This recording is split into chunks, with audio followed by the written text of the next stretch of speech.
Salut à toutes et à tous, bienvenue sur ma chaîne Ciné Série Galaxy. On se retrouve aujourd'hui pour une nouvelle critique d'un film, un film Netflix qui est sorti le 18 août 2021. Ça s'appelle Black Island, c'est un thriller allemand. Je viens de le terminer à l'instant et j'ai franchement passé un très bon moment. Critique sans aucun spoilers, juste après le générique.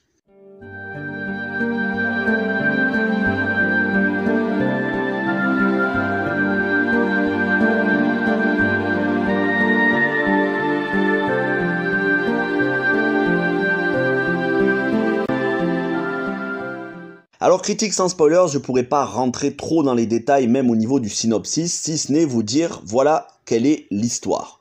On y suit un adolescent qui est en terminale, qui a des amis, et cet adolescent il va tout perdre. Il va perdre sa grand-mère, il va perdre ses parents, à chaque fois de manière tragique et à chaque fois rapproché. Il va être accueilli par son grand-père avec qui il s'entend pas très bien, son grand-père qui est un homme froid, austère, très dur, qui s'entendait pas avec ses parents. Heureusement, il va pouvoir compter sur le soutien moral de ses amis et d'une nouvelle professeure qui arrive, une professeure qui vient remplacer son professeur d'allemand qui a eu un accident. Et cette jeune professeure, eh bien, cet élève, le jeune acteur, le personnage principal, il va tomber sous son charme. Et il va se passer des choses un petit peu étranges, et cette professeure n'est pas non plus totalement nette. Voilà ce que l'on peut dire. Et je ne vous en dirai pas plus. C'est un thriller qui penche très clairement du côté du scandinoir, c'est-à-dire tout ce qui est Stieg Larsson comme les romans, la série Millennium, la série de romans et de films, mais ça peut faire penser aussi aux enquêtes du département V. Ça n'a pas non plus la flamboyance de Millennium ou de Département V, mais c'est un thriller assez tordu, qui n'est pas tout public, sulfureux, et qui n'épargne pas, certains personnages, j'en dirai pas plus.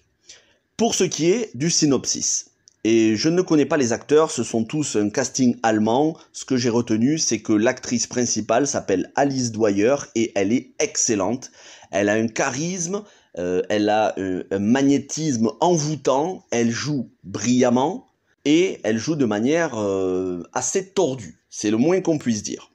J'en arrive à la critique qui va être très courte, c'est filmé comme un téléfilm du dimanche après-midi. Très clairement, c'est filmé comme un téléfilm que vous pouvez avoir sur TF1, France 2, France 3. Il n'y a rien d'intéressant à retenir dans la réalisation, c'est classique de chez classique, aucune idée de mise en scène. Par contre, ceci dit, c'est pas désagréable non plus, par contre, le rythme est excellent, l'interprétation aussi, et puis il y a une ambiance assez malsaine qui se dégage du film, parfois poisseuse, inquiétante à de nombreux moments, mais attention, on ne verse jamais dans le fantastique, c'est un thriller policier. Il y a des rebondissements jusqu'à la fin, parfois c'est un petit peu prévisible, mais parfois c'est très surprenant, il y a des décisions qui sont prises, on va dire qu'il y a un petit peu d'audace, c'est pas totalement convenu au niveau du scénario. Ceci dit, ça reste du vu, revu et archi-revu si vous aimez bien les films du genre, les films policiers, les thrillers à suspense, avec des rebondissements, des identités secrètes. Voilà, vous serez pas non plus époustouflé par l'originalité du scénario.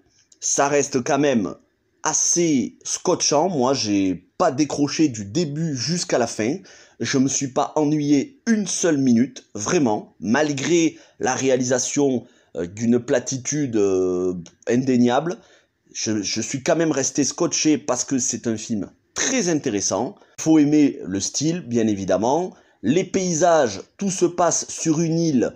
En Allemagne, les paysages sont très austères, donc ça va alterner entre petites villes entourées de forêts et plages immenses et désertes, avec une ambiance grisâtre, donc une ambiance assez déprimante.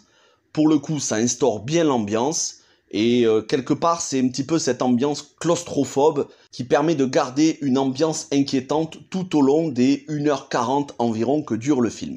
Voilà. C'est une critique assez courte, je vais pas le faire plus long, ça s'appelle Black Island, c'est dispo sur Netflix. Malgré les défauts de la réalisation, Ça reste quand même bien rythmé, bien joué, assez tordu dans le scénario et dans les personnages. La psychologie des personnages est plutôt bien approfondie. Je vous le conseille si vous avez un petit moment de libre. Ne vous attendez pas à un grand film. Attendez-vous juste à passer un bon moment. Merci à toutes et à tous. On se retrouve très vite pour d'autres critiques de films, normalement dans la journée pour un autre film Netflix, Sweet Girl avec Jason Momoa. Portez-vous bien, bon début de week-end, et ce week-end sera chargé puisque dimanche soir, il y aura le live de remerciement des 600 abonnés, sans compter une grosse vidéo qui arrivera juste après le live, et demain, samedi, un film, une comédie familiale avec John Cena. Je vous en dis pas plus, portez-vous bien, bon vendredi et ciao tout le monde.